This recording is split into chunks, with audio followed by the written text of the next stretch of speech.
Hello, everyone, and welcome back to English Pod. We have an advanced lesson for you today. My name is Marco. And my name is Catherine, and I'm very excited about this lesson, Marco.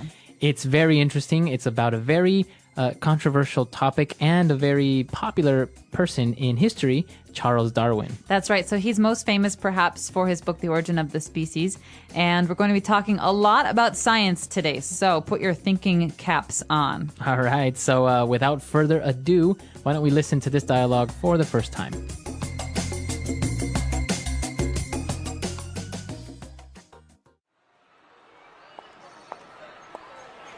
Man, it's been forever. What have you been up to lately? I've been busy preparing for my exams, not to mention all the term papers I've had to write. Same here. I'm up to my neck in work, but at least we've got summer holidays after finals. Where are you headed now? I'm going to my anthro class. We've been focusing on Darwin all term, since it's the 200th anniversary of his birth or whatever. I'm sick and tired of Darwin, Darwin, Darwin! What? Why? How can you not like Darwin? His work turned thousands of years of ideas about creation on their head. His theory of evolution revolutionized the fields of biology and anthropology. I don't like him. His theory of human evolution and natural selection is full of holes. It's not as solid as you make it out to be. Say that again and you'll make enemies with half of the academy, not to mention your professors. Furthermore, the explanation proposed by Darwin about the origin of the species and the process of natural selection constitutes a grand step towards a coherent understanding of the world and its very beginnings. I'm not minimizing his huge contributions to science. It's just that his theory reminds me of the conundrum of the chicken and the egg. What are you talking about? Which came first, the chicken or the egg? This is a classic logical problem, and I think it applies to Darwin's theory. How did the very first living organism come to be? Interesting. I think that question is better suited for my philosophy class. In the meantime, how about we settle this with a duel?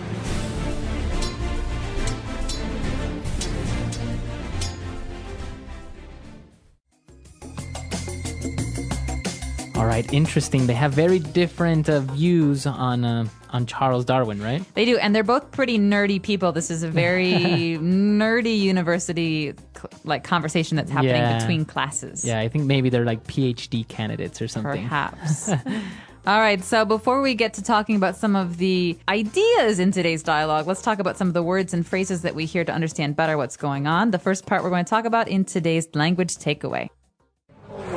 Language takeaway. All right, on language takeaway today, let's take a look at the first word. And, well, one of the things that many people say is that Darwin revolutionized the fields of biology. And so he revolutionized these because he pushed them forward. He made many changes. He forced changes. So people had to change the way that they thought about these things. If you revolutionize something, a topic or an idea, you are creating new knowledge almost, right? Exactly. You can think of the word revolution, which is a thing. So you think of the Russian Revolution or the American Revolution. These are times of change. So to revolutionize is to bring about change. Very good. All right, so moving forward, they were talking about human evolution. Human evolution.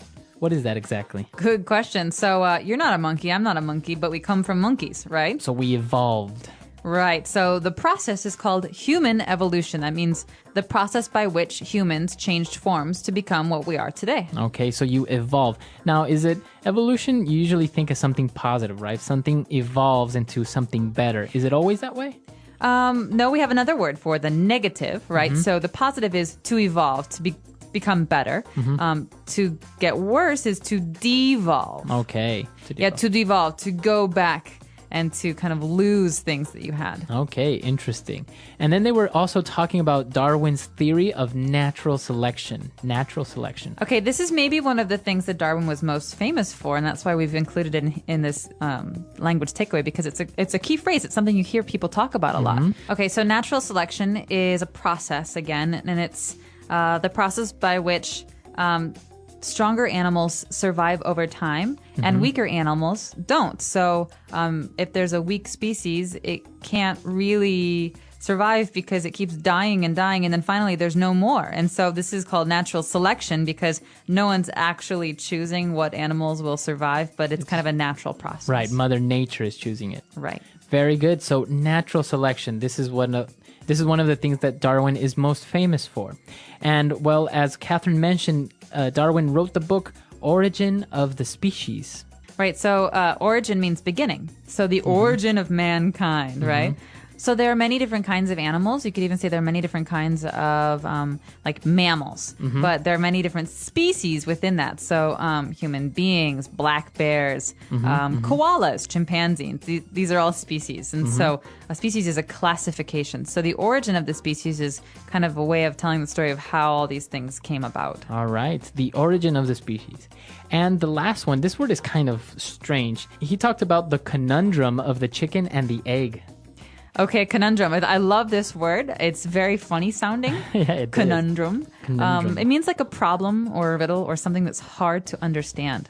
All right. So in this case, it's the conundrum of the chicken and the egg, right? Which came first? How else can you use conundrum? You could say that maybe there's a situation that's very strange and hard to understand. This is quite a conundrum. This is quite a conundrum we have. Yes. So It sounds very fancy, very well educated. it does. All right. So interesting words on language takeaway. Why don't we move on now to 4 phrases on Fluency Builder? Fluency Builder. All right. On Fluency Builder today, we have 4 phrases, as we said. So what's the first one? The first one is great. It's very visual. You say, I'm up to my neck in work. Or, I'm up to my neck in papers to write. All right, so this means I have so much stuff to do that you could pile it up and it would come up to my neck. So I have as many papers that are almost as tall as I am. Exactly. And so I could say, I'm up to my neck in work. I have no more time to do anything. Sometimes people also say I'm up to here, and then they'll The point. they'll point at their forehead or somewhere around their head. I'm up to here with your nonsense. Exactly. So Right. this is a way of saying that I'm really busy. I'm really busy. I'm really tired of it. All right. And our next phrase is one that most mothers use. I'm sick and tired. Ugh, I'm sick and tired of all of your whining. Go do the dishes and don't complain. Right. So it always goes together. You are sick and tired. Right, and sick comes first. So I'm sick and tired of this. I'm sick and tired of your bad attitude. Okay. So, and that means that you are... I'm just tired of it. I don't want you to have a bad attitude anymore. Or I'm just, I'm really done. annoyed by it. I'm annoyed. Okay, sick and tired. And then we saw a phrase that was a little bit separated. He said, the sentence went like this. His work turned thousands of years of ideas about creation on their head. So to turn something on its head. Like you said, Marco, it's split into 2 parts. So he turned the field of computer science on its head. So to turn on its head means to completely reverse something, to turn it around. You think 180 degrees. Okay. And so if biology used to be one way, then Darwin made it completely different. So we can say that Isaac Newton completely turned physics on its head with his theory or his findings on gravity. And then, years and years later, we had Albert Einstein, who turned those theories, or who turned that theory on its head with his own ideas about physics. Very good. So to turn something on its head, to completely change the course of or prove something to be maybe wrong. And the last phrase that we have is the person argued that Darwin's theories were full of holes. Okay, so to say a theory is full of holes is a little bit different than saying that his pants are full of holes, because when you say something is full of holes, maybe they actually have holes. But a theory it's an idea, so it can't have holes. What you're saying is that it's not completely sound. It's not without some problems. And so Okay. maybe you're saying that, the cookies are gone out of the kitchen, Marco, and I saw you in the kitchen, so clearly you ate the cookies. Right, so I can say that's full of holes because it was me and it was 3 other people who were in the kitchen, so you can't blame me. It could have been the other 2 people. Right. So if something is full of holes, it's that it has maybe mistakes or it's still missing complete evidence to prove it right. Or it has bad logic. Bad logic. All right. Interesting. So we've taken a look at a lot of words and different phrases here. Let's listen to this argument one last time.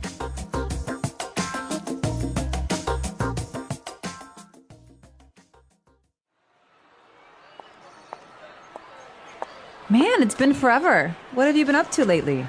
I've been busy preparing for my exams, not to mention all the term papers I've had to write. Same here. I'm up to my neck in work, but at least we've got summer holidays after finals. Where are you headed now? I'm going to my anthro class. We've been focusing on Darwin all term, since it's the 200th anniversary of his birth or whatever. I'm sick and tired of Darwin, Darwin, Darwin. What? Why? How can you not like Darwin? His work turned thousands of years of ideas about creation on their head. His theory of evolution revolutionized the fields of biology and anthropology. I don't like him. His theory of human evolution and natural selection is full of holes. It's not as solid as you make it out to be.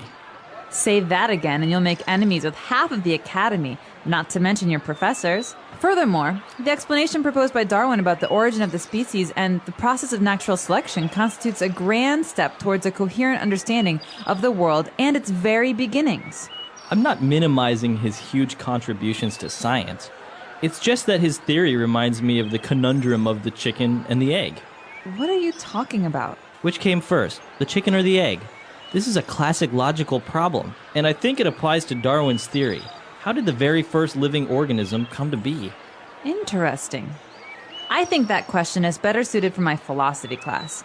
In the meantime, how about we settle this with a duel?